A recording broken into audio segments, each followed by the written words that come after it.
Good day mga boss.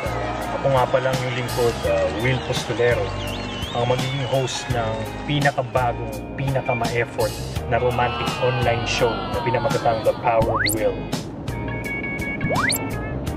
Ang adhikain ng programang ito ay magbigay ng tibay at lakas ng loob sa ating mga romantikong kababayan na gustong magbigay ng surprises sa kanilang mga minamahal, tulad ng proposal. Maliban sa proposal, pwede rin namang birthday lang ng kanilang mga minamahal, pati anniversaries. Sama mo ng anniversaries. Pati ang mga madadramang pag-sorry ng mga kasalanan. Idawit na natin yung mga medyo natutorpe para magtapat sila ng kanilang feelings sa kanilang mga crushes.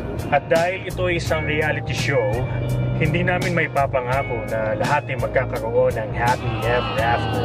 Ang gusto lang namin ay maipush sila na maging realidad yung mga ideyang nananatiling ideya lamang sa isip nila kaysa na magtumanda sila na may panghihinayang.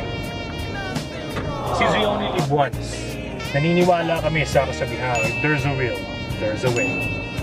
Full documentation ng aking Pet Malong team kasama ang Will Almighty Productions, ULD LMG Pictures, Change Man Productions na nagsaning puwersa para pakita sa inyo full documentation mula sa pag-hingi ng tulong hanggang sa actual planning, sa ride-along at syempre ang main course, main event, ang ating surprise proper. So, para sa mga romantikong Pinoy dyan, ito na ang show na inaabangan nyo. Matagal nyo nang hinihintay.